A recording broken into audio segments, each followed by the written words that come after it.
जो बिल्किस बानो थी, उनकी स्टोरी सुनने के बाद ना रूह कांप जाती है।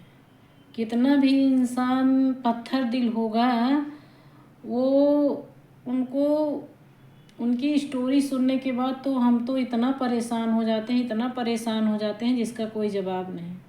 महान है बिल्किस बानो, जिन्होंने अपनी लड़ाई अकेले लड़ी है और आज के समय में सबके बस की बात नहीं है। इतनी बड़ी लड़ाई बिल्किस बानो ने लड़ी है कि कह नहीं सकते हैं। हर कोई तो सुसाइड कर लेगा, 90% तो महिलाएं सुसाइड कर लेंगी, जिएंगी ही नहीं।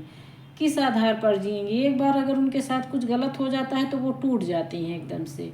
इतना गलत होने के बाद उनके साथ बताइए, वो उनकी घटना सबको पता है। कोई ऐसा, हम जानते हैं भारत की कोई ऐसी महिला नहीं होगी जिसको बिल्किस बानो की घटना, उनके साथ जो दरिंदगी हुई, जो उनके साथ बलात्कार हुआ, जो उनके परिवार के लोगों को मारा, मर्डर किया गया 7 लोगों का। तो ये सब जब सुनती हूँ, और उनकी कहानी हम काफ़ी दिन से, जब बलात्कारी छूटे थे, जब उनको रिहाई दी गई थी, तभी से हम उनको समझे हैं और सुने हैं। समाज की इन सब बातों से हमें एक सीख मिलती है कि हाँ, हमारा समाज इतना घटिया है, कुछ भी किसी के साथ कर सकता है। लेकिन चलो ठीक है, बिल्किस बानो ने अपनी लड़ाई लड़ी, उन्होंने उनको जेल तक भेजा, उनकी सही जगह पहुंचा दिया था। लेकिन फिर जो है उनको जब रिहा कर दिया गया था, उसके बाद आज उनका फैसला आया फिर सुप्रीम कोर्ट का आज का जो फैसला आया, ज़्यादा तो हम नहीं जानते हैं, थोड़ा बहुत जानते हैं, पर इस कहानी से हमें बहुत इंटरेस्ट है। किसी भी महिला के साथ, किसी भी अबला के साथ अगर कुछ होता है तो हमको उस चीज़ से बहुत इंटरेस्ट होता है, लगाव होता है, और उस चीज़ को हम जानने की कोशिश करती हूँ और उससे शेयर भी करना चाहती हूँ हर किसी से। लेकिन आज के ज़माने में गांव में महिलाएं इतना जागरूक नहीं है कि वो इन सब बातों को समझेंगी। उनको बस अपने काम से मतलब है, उनको जिस चीज़ में फ़ायदा है उसी की बात करेंगी। सामाजिक बातें उनको करना बिल्कुल नहीं आता।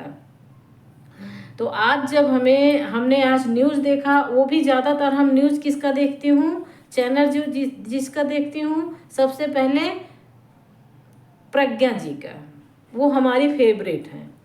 और फिर हम शंभू कुमार जी को ज़्यादा देखती हूँ, उनकी न्यूज़ ज़्यादा देखती हूँ, सुनती हूँ यूट्यूब पे ही सुनती हूँ। फिर देखती हूँ नेशनल जनमत पे, वो जो हैं नवीन कुमार, उनकी न्यूज़, वो बहुत अच्छे से न्यूज़ बताते हैं। और हम देखती हूँ क्राइम तक, शख्स ताहिर खान को बहुत ज़्यादा।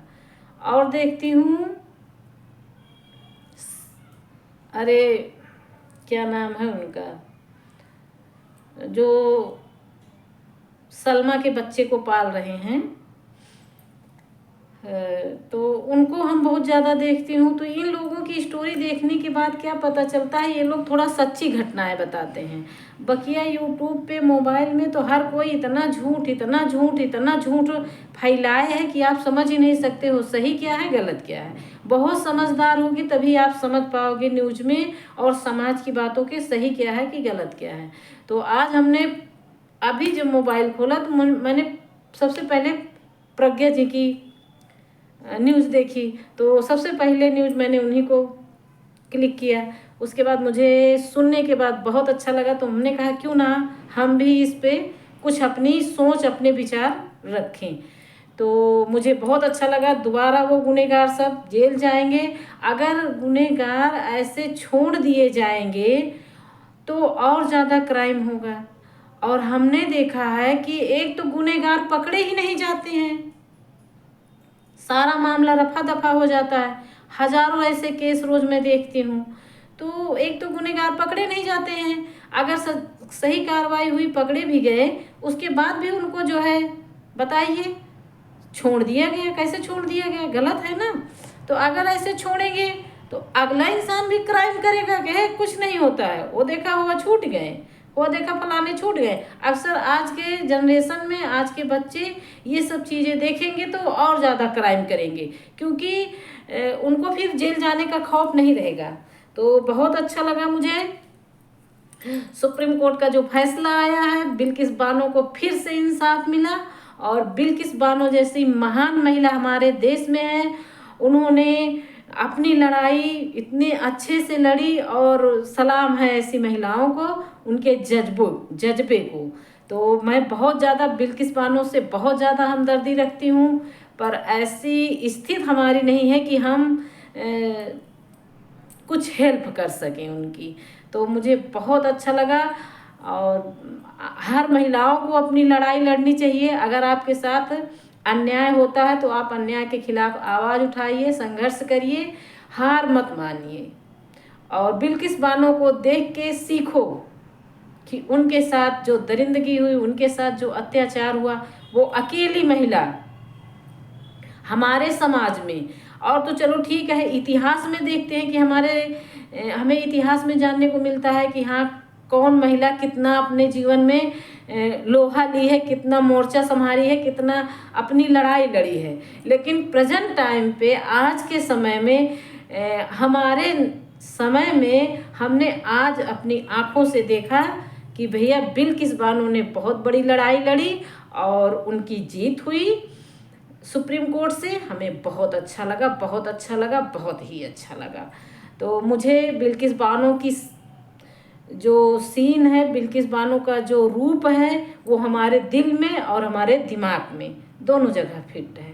मुझे बहुत अच्छा लगा बिल्किस बानो ने जो इतनी बड़ी लड़ाई लड़ी, इतने लोगों के साथ, और सब कुछ खोने के बाद।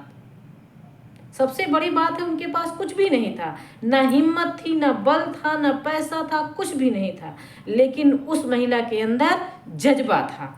तो मैं ऐसी सभी देश की महिलाओं को, सभी लड़कियों को खास करके कहूँगी कि आप लोग हार मत मानिए। अगर आप लोगों के साथ कभी भी जीवन में कोई भी ऐसा गलत काम होता है, कोई भी आपके साथ गलत करता है, तो आप अपनी लड़ाई लड़ो, हमारा हक है। मर के एक दिन ऐसे भी जाना है, ऐसे भी जाना है, ठीक है। तो मुझे बिल्किस बानो से बहुत हमदर्दी है, बहुत हमदर्दी है, और मुझे बहुत ज़्यादा खुशी है। और जितनी जल्दी हो सकेगा वो सारे मुलजिम जेल जाएंगे, और उनको भले फांसी ना हो, ठीक है, लेकिन उनको बाहर रहने का कोई हक नहीं है। अगर वो बाहर छूटते हैं तो हमारे समाज में सभी लड़के आज की छोटी छोटी बात पे मर्डर कर रहे हैं, तो वो आए दिन मर्डर करेंगे। तो भैया हमको बहुत अच्छा लगा, बहुत ही अच्छा लगा कोर्ट के फैसले से। अभी हम जिंदा हैं ना, तो केवल एक ही चीज़ पे हम विश्वास करते हैं कि हमारे यहाँ जो अदालत है, जो हमारे यहाँ सुप्रीम कोर्ट है, हाई कोर्ट है, ठीक है, और जो कोर्ट है, तो हम भैया हो कानून की इस अदालत को बहुत ज़्यादा सम्मान देती हूँ, बहुत ही ज़्यादा सम्मान देती हूँ। मेरे ज़िंदगी में सबसे बड़ा श्रेय मुझे कोर्ट से मिला है, तो इसलिए हम कोर्ट का सम्मान बहुत ज़्यादा करते हैं। तो अगर हम कुछ गलत बोलते हों तो हमारी वीडियो को और हमारी बातों को आप लोग बुरा मत मानिएगा, क्योंकि हम इतना ज़्यादा जानते नहीं हैं, थोड़ा बहुत समझ है, पर जो समझ है, मुझे सामाजिक बातें, समाज की रीत कुरीत, इन चीज़ों पे हमें बात करना अच्छा लगता है, हमको पसंद है, हमारी हॉबी है। तो इसलिए हम ज़्यादा इन सब बातों पे ध्यान देते हैं, और हमको झूठ फूट बोलना नहीं आता। तो अगर हम कुछ भी गलत बोले हों तो उसके लिए भी सॉरी बोलती हूँ।